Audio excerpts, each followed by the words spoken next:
Number 10, Creatures of Light and Darkness by Roger Zelazny. This is probably as much fantasy as it is science fiction, and that's not going to be shocking for anybody to hear who's already read Roger Zelazny.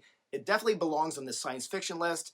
If I were interested in creating a more specific category, I might call this Egyptian mythology fantasy space opera. The story is set very far future. In Creatures of Light and Darkness, the Lord of the Dead, Anubis, sends the man without a name on assignment. The man will do as he's told, A, because Anubis will give him a name, Joachim, and B, once you get about 2 pages into this book, you're going to understand why you might want to do exactly what Anubis commands. Joachim will jaunt about space. The mystery will start from here. This is just the beginning. The prose is incredibly lyrical, and it will absolutely pull you in. From cover to cover, the prose also is clocking in at creep level 10. Anubis is a terrifying character, dispenses cruelty, torture, and death. There's dark exploration of religion, life and death, chaos. Of all of the titles that I talk about today, this one might be the most jarring and uncomfortable. Might be. Real quick, for those of you who care to know the criteria for today's list, this is science fiction horror, books that have science fiction and horror, and I rank them, yes, based kind of on my enjoyment, but also how much am I likely to recommend these books to you. Also, how much am I likely to recommend them for their horror element? And also, how much do I want them to be on this list to kind of round out this list? Number 9 is The Island of Dr. Moreau by H.G. Wells, published in 1896. Edward Prendick is lost at sea, shipwrecked, he's rescued, he's brought to an island, and he's deposited on the doorstep of eccentric scientist, mad scientist, Dr. Moreau. This book is more than 120 years old, so I'm not really concerned with spoiling anything. Moreau is a monster. He brutally experiments with animals, and through his innovative surgical procedure, vivisection, he creates mammaloids, humanoids, man-beasts, call them what you will. They are human-animal hybrids. You don't want to be an innocent, cute little bunny or any other animal on this island. Does this mean that Prendick is safe? The Island of Dr. Moreau is a man versus nature, man versus God science fiction book, and it's a sci-fi horror book. The obvious horror starts with populating an island with man-beasts.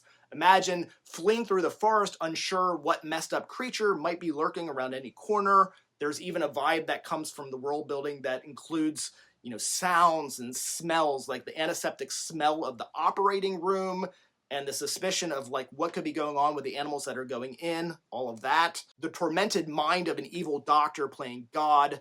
The way he talks is also creepy AF. Paraphrasing, each time I dip the creature into the vat of burning pain, etc. For this top 10 list, Dr. Moreau checks off a lot of boxes, and its status as a true classic of science fiction does not hurt. Number 8 is Swan Song by Robert McCammon, published in 1987. If the only criteria on this list was horror, this one might be coming in here at number 1 or number 2 on the list. Because science fiction is also the criteria, I'm including this horrific and gruesome classic on the tail end of the list. This is probably best labeled horror or fantasy horror, but Nuclear Apocalypse meets my standard, my science fiction threshold, for the purpose of today's rankings. Swan Song is one of the most compelling post-apocalyptic books that I've read. It's been a few decades since I read this, but I remember reading it after I read Butler's Parable of the Sower, so you can imagine that I was well primed and in the right mood. War? What is it good for? Well, destroying everything for one. This book starts it off with a bang, nuclear apocalypse level bang. I'm immediately thinking about Stephen King's The Stand when I'm talking about Swan Song. These are very different books, but they are both post-apocalyptic situations with very few survivors going from point A, trying to get to some more preferable point B, and there's a bit of magic. The Stand, for me, is the better read, but Swan Song is the more terrifying and gruesome. Like The Stand, character work is solid. It feels like there's 50 significant characters in this. Maybe not that many, but it's not that far off. Most compelling are Josh, the pro wrestler from the Midwest, who rescues Sawanda, known as Swan. I'm very invested in Swan throughout the story, and I think you will be too. The horror credibility for Swan Song is the extreme darkness of the story, the sensation of dread and concern for the characters being chased by an evil force, the man with the scarlet eye, and as already mentioned, it's really gruesome. Number 7 is Ship of Fools by Richard Paul Russo, published in 2001. There's a generation ship, it's in space, gets a signal or spots a beacon. There's actually two signals. One's coming from a planet. So what do? Let's go check it out. What do they find? Death. If I'm vague enough, I'm not going to spoil anything. So the situation on the planet, it's dark, it's ambiguous. The next discovery is another spacecraft. The exploration of this vessel is where the real terror begins. It's not very scary, but it does have its moments when we arrive on the planet. There's clearly been a lot of killing, and I'm not going to say who's killing who or why, but what makes it scary is the fact that there's a lot of death, and it's also the nature of the death that we witness, and then the ambiguity around it. Why did this occur? Why are people killed and dead? What evil might lurk in the shadows on the alien vessel? There is good and evil in this world, and we might ask, what's God's role in all of this? Telling us the story through the first-person narrator, Bartolomeo, Russo spooks us with what we don't know. The presence of politics and religion in the early part of the book also sets the tone at dark and mysterious. This is a true horror read. Number 6 is The Illustrated Man by Ray Bradbury, published in 1951. For me, Bradbury is the master of the short story. One of my favorite science fiction books of all time is his fix-up novel, The Martian Chronicles.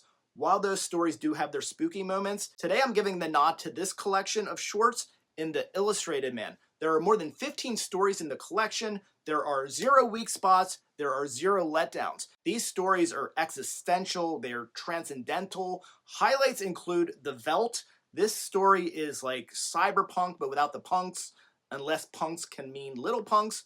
The kids in this story are the little punks. In 1950, Bradbury imagined virtual reality in the form of virtual wall-sized screens in the home. So in this home, the parents have this wall-sized screen, similar to what you might see in Fahrenheit 451, and you're getting, it's like a television screen, it's virtual reality, you have maybe safari scenes. Well, the children are addicted to these wall screens. So they're in the nursery, the parents are fed up with it, so they make a plan to get rid of the screen. Well, the screen has other ideas, and the parents end up dead. This is really haunting. This is man versus technology. And all the way back in 1950, we have Bradbury talking about the dangers of too much screen time. So this is an abuse of technology story. In the short story Kaleidoscope, the primary theme is the acceptance of death. A rocket ship blows up. The astronauts are all like jettisoned out into space. And the haunting thing here is you have these astronauts in their spacesuits. They have oxygen, but it's obviously going to run out. So do you just drift off into space until you run out of oxygen and you die some horrific death? Do you think about sparing yourself by killing yourself? Or even worse, do you go and kill somebody else to spare them from having that really tragic slow death? If you let your mind wander during this one, you can really tap into that agonizing fear of what might you do in this situation. The story The Long Rain imagines a rocket crashing on Venus. And Venus, we've been there before, so we have these sun domes that are set up. These are habitats that keep you protected from the weather. So these astronauts are stranded there. They're trekking through the rain. The rain can kill you. The environment can kill you. And there's so many things that can kill you, especially these storms. We have these sun domes that are set up, and somebody has sabotaged them. So it's very scary, you know, seeing death, seeing people scared for their lives, and then wondering, will they ever find safe harbor? In The Rocket Man, a woman is frustrated. Her husband has to keep leaving for missions to space, and each time it's supposed to be the last one. He's like, oh, just one more. So she's frustrated because he keeps choosing space over her family, and the thought is, this is like going off to war. What if this is the last time? Is she going to be widowed?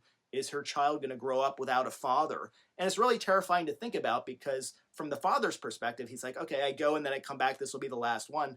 You don't get to decide that you're coming back. You might not come back. Going to space is really dangerous, and the reader really feels this. There's so many great stories in this book. I wish I could talk about all of them, but the last one I'll talk about is The Fox and the Forest. This follows a couple who travels back in time to 1938 from their current time, which is the 2100s, so pretty far future from the time this story was written. The reason they've traveled to 1938 is because they are fleeing their time. They are physicists, they're weapons designers, and the powers that be want them to come back because they need them to create weapons of mass destruction. If they get caught, yeah, maybe they could be put to death. The consequence could be as severe as that, but more likely they're going to be brought back and forced to create even more weapons of mass destruction, resulting in the murder of millions or billions. Number 5 is Kindred by Octavia E. Butler, published in 1979. In Kindred, we follow a woman named Dana, and she lives in California in 1970, but she keeps getting whisked back to the antebellum South. So automatically this is scary because we have time travel, but it's not by choice. She's whisked away from her life. We don't know what's going to happen. Just imagine your life. At any time you could be pulled away from what you're doing. Worse than that, you're pulled back to the antebellum South. You're a black woman, and you're brought back to the time of slavery. Her first experience when she travels back in time, again against her will, is she rescues a white child from drowning in a lake. And then she realizes where she is and what the situation is. And of course, it's obviously terrifying. From a horror standpoint, there's an inherent fear throughout the novel, that stinging sense that you could be pulled back in time at any moment. What if you're pulled back and the slave owner sees you and you're somewhere where you shouldn't be? What if you're sneaking around and then the future pulls you back? What if scars from the past follow you into the future? And what harsh realities, pain or otherwise, will you face in the past? Even without the time travel component, having a protagonist who spends much of the story as a slave automatically elevates the tone and terror of the read. Number 4 is Who Fears Death by Okorafor, published in 2010. This is the story of Onyesonwu. Onyesonwu is a part of the Okeke tribe. The Okeke are attacked by the Naru. The Naru kill all of the men in the town. They kill most of the children and probably take some of the male children with them to recruit them into their own tribe. And the women flee.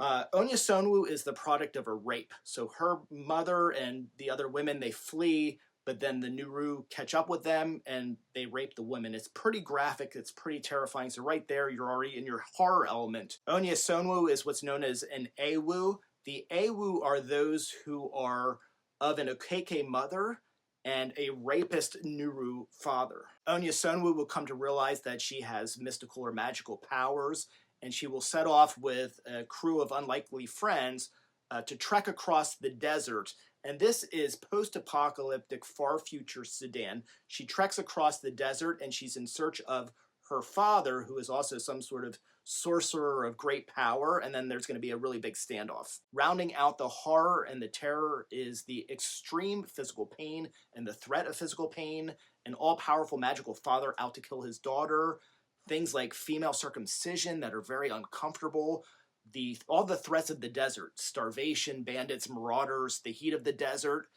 and just the unknown. This is a very dark and haunting landscape, and we're not 100% sure that Onyesonwu is going to be successful. Number 3 is Blind Sight by Peter Watts, published in 2006.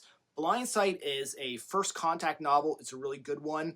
We have these things called fireflies that are trying to come into our atmosphere. We don't know exactly what they are, but we assume that they are surveilling our planet. They're obviously aliens. So what do? We get a ship together, we get a crew, we send them out to space, and we look for the aliens. Interesting and unusual for a science fiction book, we also get vampires. The vampires are scary, but don't worry, these are not vampires like they turn into vampire bats or they bite you and then you turn into a vampire.